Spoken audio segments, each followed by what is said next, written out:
सोनिया गांधी जी जो कर रही हैं वो राहुल गांधी जी के लिए कर रहे हैं, लालू प्रसाद यादव जो कर रहे हैं वो तेजस्वी यादव के लिए कर रहे हैं, ऐसे ही शरद पवार, ममता बनर्जी, ये सब नेता अपने परिवार, अपने बच्चों के भविष्य के लिए कर रहे हैं। आप जितनी अथाह मेहनत, आपकी मेहनत के मुरीद तो आपके विरोधी भी हैं। हम सभी आपसे जानना चाहते हैं कि आपके आगे पीछे तो कोई भी नहीं है, फिर आप इतनी मेहनत किसके लिए कर रहे हैं? मैं समझता हूं कि सब लोग काम कर रहे हैं, मैं भी काम कर रहा हूं। वे भी अपनी आवश्यकता के अनुसार मेहनत करते हैं, मैं भी अपनी आवश्यकता के अनुसार मेहनत करता हूं। वे भी अपने परिवार के लिए करते हैं, मैं भी अपने परिवार के लिए करता हूं। उनके परिवार में 5-6 लोग हैं तो उनको 5-6 लोगों के लिए मेहनत करनी होती है, तो उतने घंटे में चल जाता है। मेरे परिवार में 140 करोड़ है। मुट्ठी में कुछ सपने लेकर भरकर जेबों में आशाएं, दिल में है अरमान यही कुछ कर जाएं, कुछ कर जाएं। सूरज सा तेज नहीं मुझ में, दीपक सा जलता देखोगे, अपनी हद रोशन करने से तुम मुझको कब तक रोकोगे। जय हिंद मेरे दोस्तों, आशा करता हूँ आप सभी स्वस्थ होंगे। जय श्री राम, जय बजरंगबली। तो दोस्तों अब आप समझ गए होंगे मैं किन के बारे में बात करने वाला हूँ। मैंने सोचा था जब इन लाइनों का प्रयोग हो तो किसी बड़ी पर्सनैलिटी पे, क्योंकि ये जो लाइनें हैं ये बड़ी पर्सनैलिटियों पे मैं बात करूँ शूट करती हैं। और एक ऐसा आदमी जो गरीबी से उठ के आके प्रधानमंत्री बन गया, बहुत बड़ी बात थी। तो आज आपको पता है 17 सितंबर है, मंगलवार का शुभ दिन है और आज नरेंद्र मोदी जी अपना मना रहे हैं 74वां जन्मदिन। बहुत खास है क्योंकि 75 नंबर ज़्यादा खास होता है, लेकिन 74 नंबर क्यों उनके लिए खास रहा इसके बारे में बात करेंगे। तो सबसे पहले तो हमारे यशस्वी प्रधानमंत्री नरेंद्र मोदी जी को जन्मदिन की बहुत बहुत बधाइयाँ। ईश्वर आपकी सारी मनोकामनाएं पूर्ण करे, आपको अच्छा स्वास्थ्य दे, क्योंकि अगर आप रहोगे फिट तभी तो इंडिया पूरे वर्ल्ड में रहेगा हिट। जी हाँ। तो दोस्तों इससे पहले मैंने एक राजनेता के बारे में बात करी थी 25 दिसंबर 2023 को, श्री अटल बिहारी वाजपेयी जी, भारत रत्न। और वो भी बहुत अच्छे भारत के प्रधानमंत्री थे और बीजेपी को भी उन्होंने स्टैब्लिश करने में इतना अच्छा रोल अदा करा। और अब दूसरे जो मैं जिनके बारे में बात करने वाला हूँ, दूसरी बार किसी पॉलिटिशियन के बारे में, वो है हमारे अभी के प्रधानमंत्री नरेंद्र मोदी जी। एक वन ऑफ द, मैं बात करूं बेस्ट प्राइम मिनिस्टर्स इंडिया के, और बीजेपी के भी एक बहुत one of the greatest leader. तो एक कोइंसिडेंस है कि बीजेपी थोड़ी अच्छी लगती है तो कोई मुझे कहने की बात नहीं है, और दोनों ही नेता बीजेपी के हैं। और दोस्तों बात की जाए तो काफ़ी फेमस प्राइम मिनिस्टर जो इंडिया के रहे हैं, हमारे जवाहरलाल नेहरू जी की बात की जाए, इंदिरा गांधी जी की बात की जाए, राजीव गांधी जी की बात की जाए, अटल बिहारी वाजपेयी जी की बात की जाए, मनमोहन सिंह जी की बात की जाए, नरेंद्र मोदी जी की, तो इन सभी का नाम आता है। तो इसमें एक करंट प्राइम मिनिस्टर के बारे में बात करना बहुत बड़ी बात है, क्योंकि ये आदमी अचीव ही इतना कुछ कर चुका है कि भाई इसके बारे में एक वीडियो तो बनती है। तो दोस्तों आज बात करेंगे कैसे गरीबी से उठकर भी नरेंद्र मोदी जी इतने बड़े नाम बन गए। तो आइए मेरे दोस्तों शुरू करते हैं और बात करते हैं। वीडियो थोड़ा सा बड़ा होगा तो उसके लिए क्षमा कर दीजिएगा, लेकिन दोस्तों क्या करें, जो बड़े लोग होते हैं उनके लिए छोटी वीडियो नहीं बनाया करते, मेरा तो यही मानना है। तो आइए शुरू करते हैं और दोस्तों बात करते हैं। तो दोस्तों प्रकृति ने आज से 74 साल पहले भारतीय सरजमीन पर करा था एक और उपकार, जब नरेंद्र मोदी जी जन्म लेकर यहाँ आए थे। जी हाँ, गुजरात के मैं बात करूं, महसाना डिस्ट्रिक्ट के वाडनगर में गांव था एक, वहां उनका जन्म हुआ था। तो आपको दोस्तों उनकी माता श्री का नाम तो बिल्कुल ही पता होगा। जी हाँ, हीराबेन मोदी जी। और साथ ही साथ मैं बात करूं उनके पिता का भी नाम हमेशा वो साथ में लगाते हैं, नरेंद्र दामोदर दास मोदी वो कहते हैं। तो उनके जो पिता श्री का नाम था वो था दामोदर दास मूलचंद मोदी जी। जी हाँ। तो दोस्तों सबसे पहले तो मैं इन दोनों को शत शत नमन करता हूँ कि इन दोनों ने भारतीय सरजमीन को दिया इतना बड़ा सितारा। जी हाँ, सितारा ही कहूंगा मैं, क्योंकि ये कोई कहने की बात नहीं है। इस सितारे से भी अगर कोई ऊपर शब्द होता था मैं उसका प्रयोग करता, तो जितना आपको दिल से दोनों को शुक्रिया किया जाए उतना ही कम है।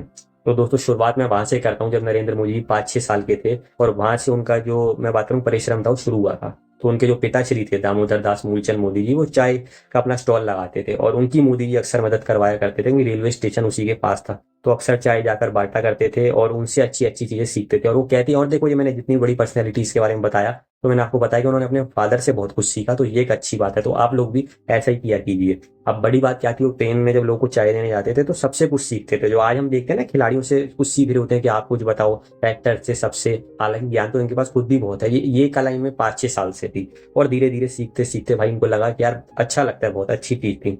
और दोस्तों निडर इतने थे कि इनके स्कूल के पास एक झील थी, वहां से मगरमच्छ के बच्चे को उठा लाए। ऐसे इनको शेर या लाइन टाइगर नहीं कहा जाता है, लेकिन इतने आज्ञाकारी पुत्र थे कि माताश्री और पिताश्री ने मना करा तो उसको अपना वापिस रख गए।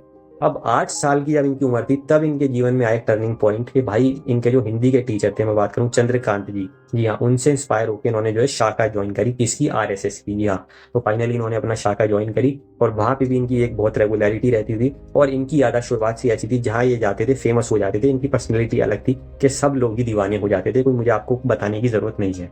इसके बाद दोस्तों क्या हुआ कि इनका मन था आर्मी में जाने का, क्योंकि बात ये थी कि बहुत ब्राइट स्टूडेंट नहीं थे, हालांकि क्रिएटिव थे लेकिन बहुत ब्राइट स्टूडेंट नहीं थे। और आप में से बहुत सारे लोग हैं, ऐसा होता होगा, इसमें कोई शर्मिंदगी की बात नहीं है, लेकिन आर्मी में नहीं जा पाए क्योंकि फाइनेंशियल प्रॉब्लम्स थी। भाई 6 बच्चे थे जिसमें तीसरे नंबर के बच्चे थे। हालांकि बड़ी बात क्या रही, खुद बताते हैं कि सबसे ज्यादा प्यार इन्हीं लोगों को मिला। हालांकि माँ बाप सबको ही बराबर का प्यार करते हैं, लेकिन कोई एक लाडला होता है और वो यही थे अगर मैं बात करूँ। बाकी भी आपने इनके भाइयों का नाम सुना होगा, जैसे प्रहलाद मोदी, और भी तरीके तरीके के मैं बात करूँ, सभी इनके भाई बहन और सभी लोग बहुत मेहनती हैं। और ये देखने वाली बात भी लगती है, ये देखो आज भी वो लोग वही काम कर रहे हैं जो इतने सालों पहले कर रहे थे, नहीं तो वो भी बहुत कुछ करते थे। तो फैमिली वालों को भी क्रेडिट जाता है और मोदी जी को भी क्रेडिट जाता है। तो दोस्तों आर्मी में तो नहीं जा पाए फाइनेंशियल प्रॉब्लम्स के चलते, लेकिन हार ना मानना इन्होंने बचपन से ही सीखा हुआ था। तो इसके बाद उन्होंने एनसीसी ज्वाइन करी। हालांकि एनसीसी वालों ने पहले बोला कि आपकी हाइट छोटी है तो भाई हम आपको नहीं ले सकते हैं, लेकिन इनका टेस्ट लिया गया फिजिकल, जिसमें इनको मिले 100 आउट ऑफ 100 मार्क्स। और फाइनली मैं बात करूं तो उन्होंने अपना जो एनसीसी ज्वाइन करी, और वहां पे भी वही वाली बात रही, इनकी खूब मेहनत रही, खूब इन्होंने परिश्रम करा, और धीरे धीरे वहां से वो मोदी जी बनना शुरू हो रहे थे जो हम आज देखते हैं।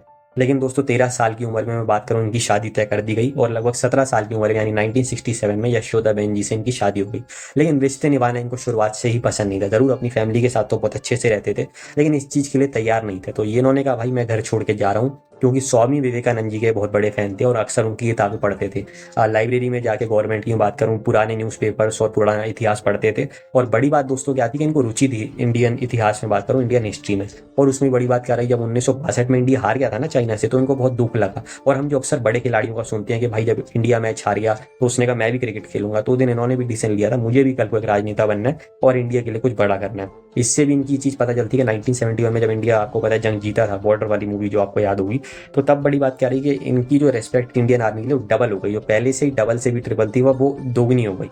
तो ये एक बात थी दोस्तों कि बचपन से इनको इस सब का शौक था। लेकिन अब बड़ी बात क्या रही कि इनको दीक्षा लेनी थी। मैं बात करूं स्वामी विवेकानंद जी की, तो ये अपना जो मैं बात करूं पहुंच चुक गए दीक्षा मठ कि भाई ठीक है मुझे तो दीक्षा लेनी है। लेकिन जिस वजह से आज भी कुछ लोग इनका मजाक बना देते हैं कि डिग्री नहीं थी इनके पास, तो रामकृष्ण मिशन के लिए मैं बात करूं, इनको जरूरी था रामकृष्ण मिशन के लिए कि भाई वो जो दीक्षा इनको चाहिए उसके लिए डिग्री चाहिए, लेकिन डिग्री नहीं थी। तो बेचारों को खाली हाथ लौटना पड़ा। वहाँ के लोगों ने भी, साधु सन्यासियों ने इनको समझाया कि भाई आपकी उम्र अभी ऐसी नहीं है, आप घर पे रहो, अपनी फैमिली का एंजॉय करो भाई। लेकिन नहीं, इन्होंने तो मना कर दिया। फिर भाई इन्होंने सोचा कि अब मैं करता हूँ इंडिया का भ्रमण, और निकल गए। मैं भाई बात करूँ इंडिया का भ्रमण करने, जिसमें बड़ी बात क्या रही, मैं बात करूँ कोलकाता, नॉर्थ ईस्ट, इसके सिवा बात की जाए अल्मोड़ा, केदारनाथ, दिल्ली, राजस्थान, और फिर वापस पहुंचे राजकोट। और फिर राजकोट से फाइनली पहुंचे अहमदाबाद। बीच में अपने घर भी हो गया है, जहाँ काफी खराब माहौल था, क्योंकि सब लोग दुखी थे, क्योंकि ये घर से दूर रहते थे। तो भाई घर वालों को तो कहाँ अच्छा लगता है जब घर का अपना मेंबर आपसे दूर रहे। अहमदाबाद में अपने इनके मामा की चाय की कैंटीन थी, वहाँ ये काम करने लगे।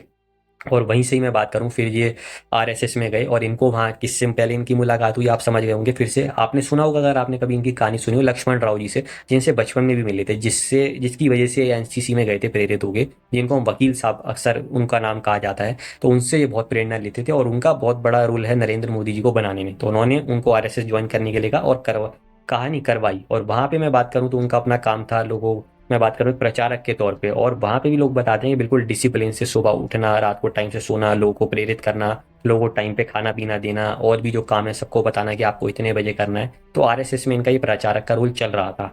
और अब बड़ी बात क्या थी कि भाई आगे इनके जीवन में क्या मोड़ आने वाले थे वो देखने वाली बात थी कि कैसे इनको और आगे बड़ा बनना था।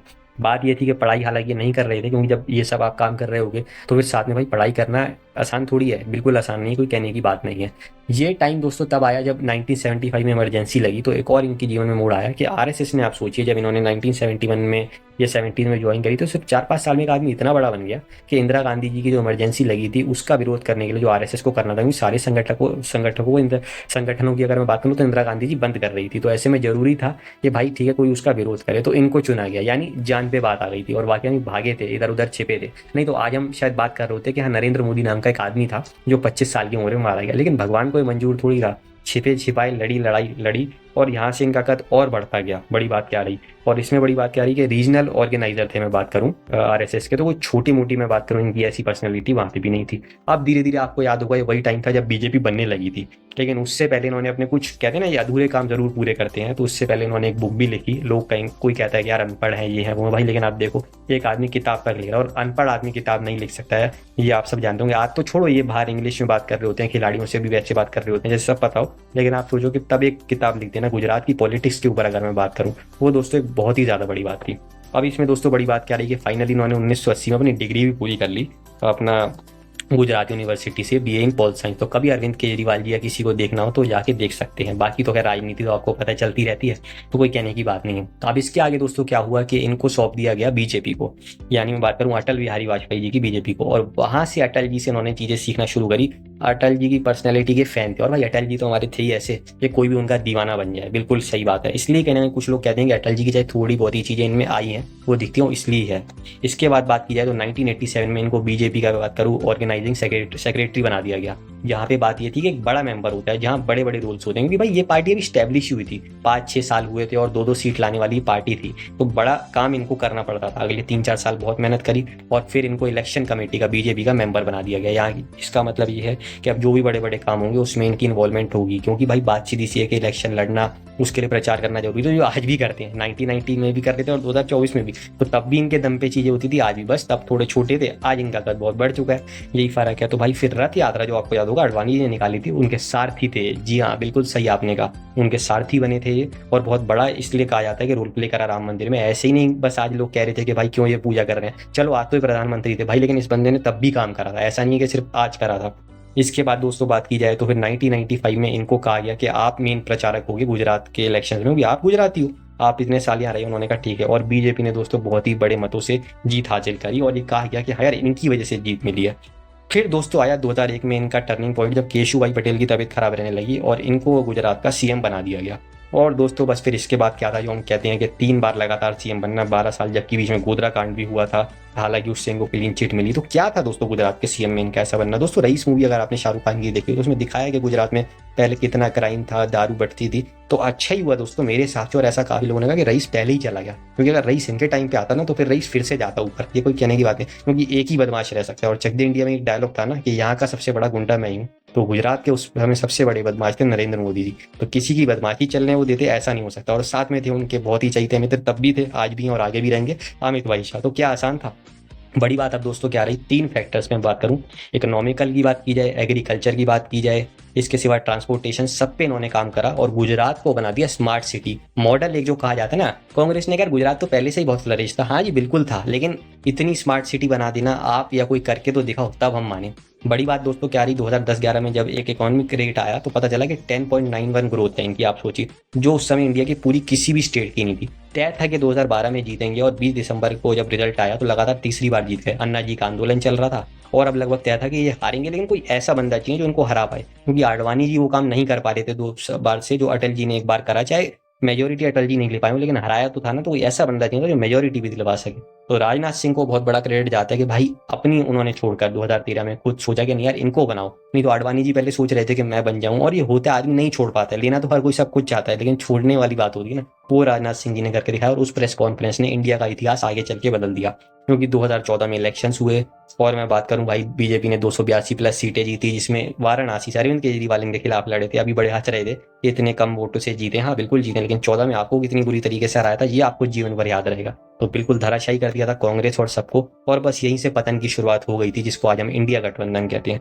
इसके बाद पहले टर्म में मैं बात करूं दोस्तों तो बड़ी बात क्या रही, करप्शन का नामो निशान मिटा दिया गया, डिमोनेटाइजेशन हुआ। तो आप सबको पता है कि जो नोट बदली हुई थी उससे बहुत फर्क पड़ा आतंकी हमलों पे। मैं बात करूँ म्यांमार में छोटी सी स्ट्राइक पहले करी थी, जो आपने अगर उरी द मूवी से मैं बात करूँ सर्जिकल स्ट्राइक मूवी देखी हो।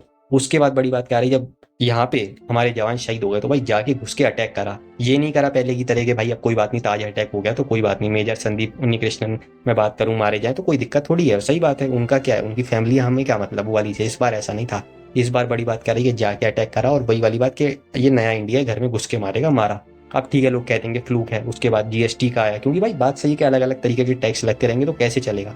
तो एक नया फैक्टर आया गब्बर सिंह टैक्स। अब कोई मजाक जरूर बना सकता है, लेकिन आपको पता है ये राहुल गांधी बस आपको पता है टाइम पास लोग का करते हैं, लेकिन पता है कि जीएसटी से फायदा ही होगा, क्योंकि भाई अब आपको पता होगा कि मुझे 18% देना है, वो वाली चीज है। ऐसे ही बस हवा में तीर मारने वाली बात नहीं है।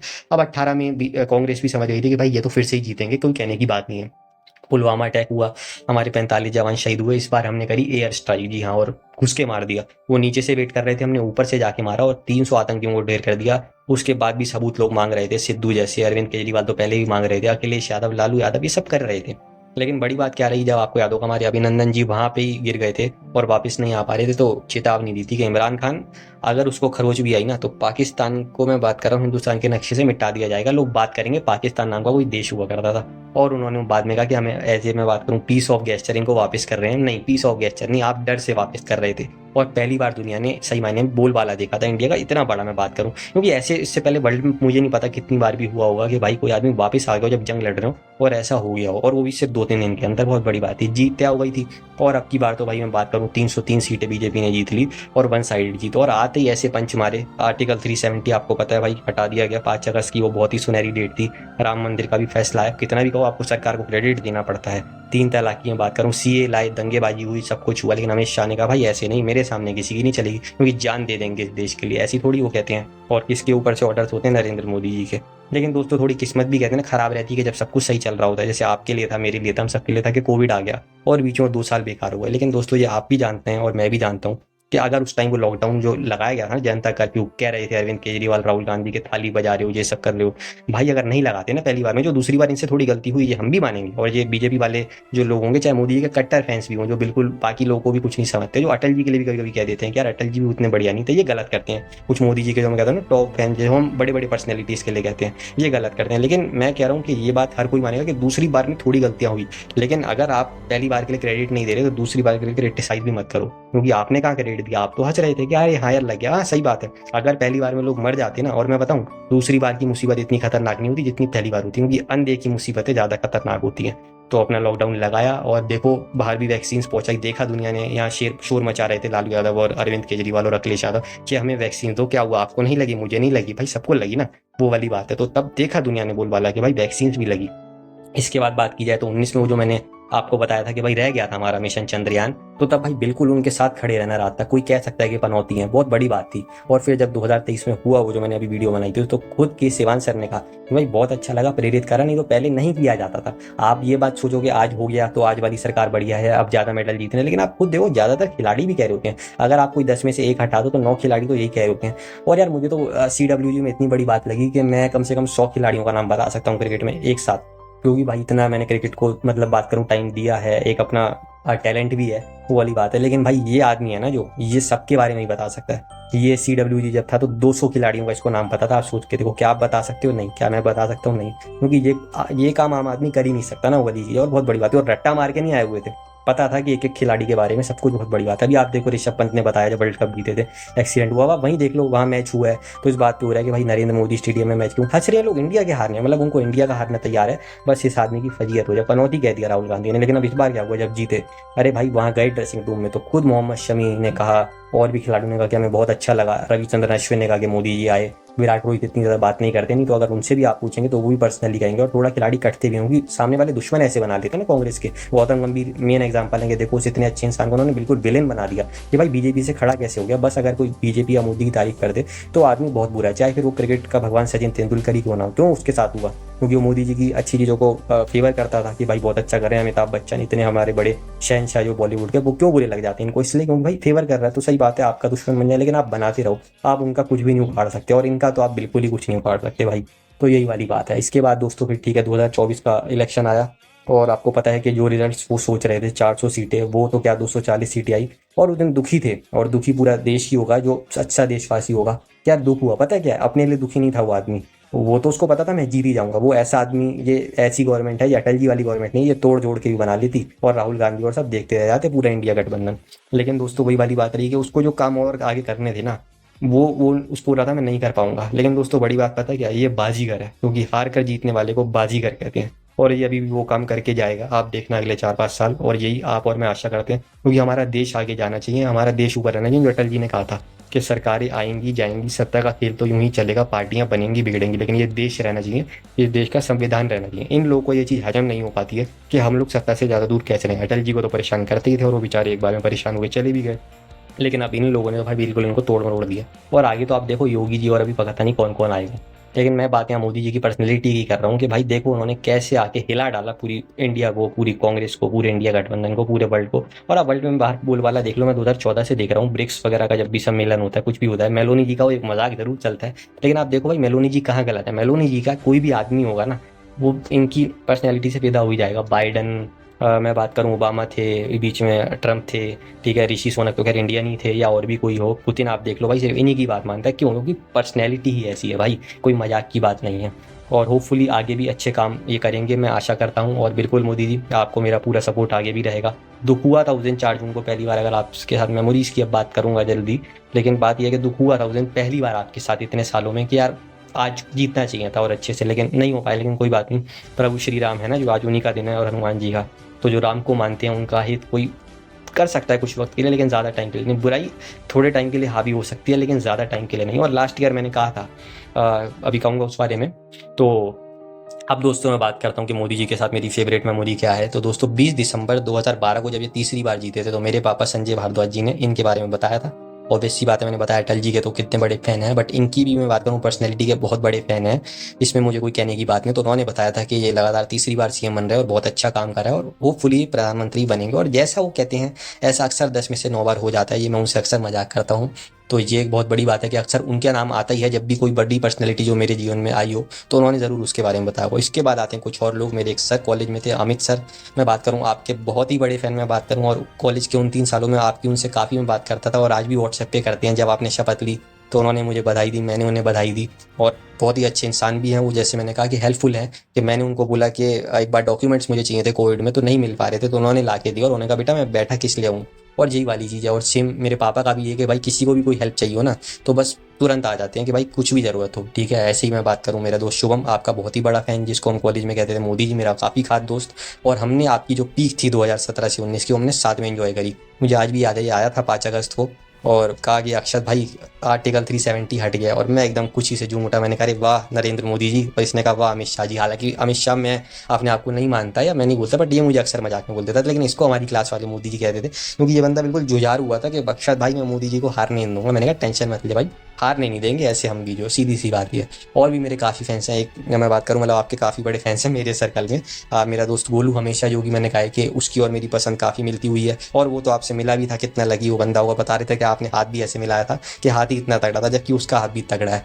तो वो तो आपसे खैर मिला भी था। और लास्ट ईयर जब मैंने एक स्टेटस डाला था, झुंड में तो गीदड़ आते हैं, शेर अकेला ही आता है और सबका शिकार करता है, तो इसने लिखा था वाह मेरे शेर। तो मनी मन आपको बहुत पसंद करता है, इसमें कोई खैर कहने की बात नहीं है। और ये मतलब मुझे देख के लगता है, और आपके बहुत सारे और फैंस हैं, लेकिन ये मैंने टॉप 3-4 फैंस की बात करी, क्योंकि ऐसे तो फिर बहुत सारे आ जाएंगे, और टॉप 3-4 की करनी भी चाहिए, मुझे ऐसा लगता है, वो वाली चीज़ है। तो ये एक देख के अच्छा लगता है कि इतने सारे लोग हैं जो आपके साथ हैं, और आपके साथ आगे भी रहेंगे। आपके साथ पहले भी थे, आज भी हैं, और आगे भी रहेंगे। बस आप हमारे देश के लिए अच्छा काम करते रहो, यही मेरी आशा है दिल से। और बात करूँ, ईश्वर आपको अच्छा स्वास्थ्य दे। और थोड़ा सा फर्क होता है माता पिता का आशीर्वाद का, कि आप देखो कि जब तक बात करूँ हमारी हीराबेन आपकी माता जी थी, तो आप 3 बार सीएम बने, आपने सब कुछ अच्छा जीवन में अचीव करा, 2 बार पीएम बने, और इतनी मेजोरिटी इस बार भी बने, लेकिन वो वाली बात नहीं हो पाई। इसलिए तो कहते हैं कि माता पिता जैसा कोई भी नहीं हो सकता, ये बात बिल्कुल सही है। और इसी से मुझे ध्यान आया कि मेरी मम्मी भी खुद धीरजा भारद्वाज जी, जो कि कभी मेरे से बिल्कुल अपोजिट है, कि मैं दिखाता हूँ मैं इसका फ़ैन हूँ, उसका फ़ैन हूँ, ये है वो है, बट वो कभी भी नहीं दिखाती। बट इस बार मैंने देखा कि उन्होंने भी बोला कि भाई वो आपकी फ़ैन है। ये मैंने पहली बार देखा कि उन्होंने किसी के लिए बोला, वो वाली चीज़ है। क्योंकि वही वाली बात, देश से प्यार है तो भाई फिर ऑब्वियस सी बात है कि आपको ऐसा आदमी कैसे सपोर्ट नहीं करेगा जो देश से प्यार करता हो, वो फिर पक्की बात है। और वही जो मैंने बोला ना, चाहे मेरे पापा थे, चाहे वो अमित सर थे, चाहे वो शुभम था, ठीक है, मेरे दोस्त अक्षल जिसके बारे में मैंने बताया था, या गोलू हो, ये लोग हैं। तो भाई ये लोग हैं भी ऐसे कि ये लोग सपोर्ट करने वाले हैं, कि बस किसी पे मुसीबत आ जाए तो तुरंत आ जाए। और ऐसे ही होते हैं आपके और अटल जी के सपोर्टर, ऐसे ही होते हैं बीजेपी के सपोर्टर। मेरे को कहना नहीं चाहिए था, बट मैंने नोटिस करा है, तो जो मैंने नोटिस करा मैं वो कहूँगा, ऐसे ही होते हैं। इससे भी बड़ी बात कहूँगा, बीजेपी कोई बात नहीं, अटल जी कोई बात नहीं, मोदी जी आपकी भी कोई बात नहीं, लेकिन ऐसे ही होते हैं देश को सपोर्ट करने वाले लोग, ये कहूँगा। तो wishing you a very happy birthday Narendra Modi ji again, और मे गॉड ब्लेस यू। और जैसा कि मैंने कहा, ईश्वर आपको अच्छा स्वास्थ्य दे। और जैसा कि मैंने कहा, अगर आप फिट रहोगे तो इंडिया भी तभी पूरे वर्ल्ड में रहेगा हिट, आशा करता हूँ। और बाकी दोस्तों, आशा करता हूँ आपको वीडियो अच्छी लगी होगी। क्षमा कर दीजिएगा कि बड़ी वीडियो थी, लेकिन जैसा कि मैंने कहा, जब बड़ा आदमी होगा तो फिर उसके लिए वीडियो भी बड़ी बननी चाहिए, ये कोई खैर कहने की बात नहीं।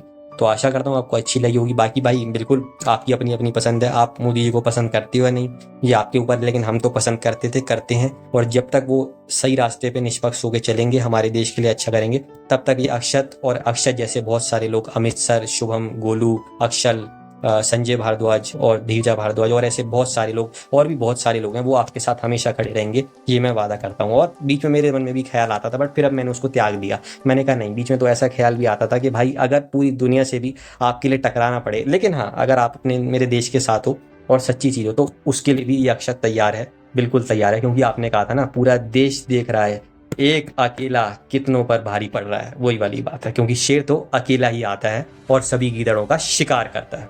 तो आशा करता हूँ दोस्तों आपको वीडियो अच्छी लगी होगी। मिलेंगे एक और बहुत ही बड़ी पर्सनैलिटी के साथ, अब वापसी होगी हमारी फेवरेट क्रिकेट पर जल्दी। जय हिंद, जय भारत। तुम लोग यहाँ क्यों आए हो? बाबा हमें बताइए, आखिर ये मोदी जी हैं क्या चीज? हम उन्हें कैसे हरा सकते हैं? अरे धरती की कोई भी ताकत उसे नहीं हरा सकती। Let's go,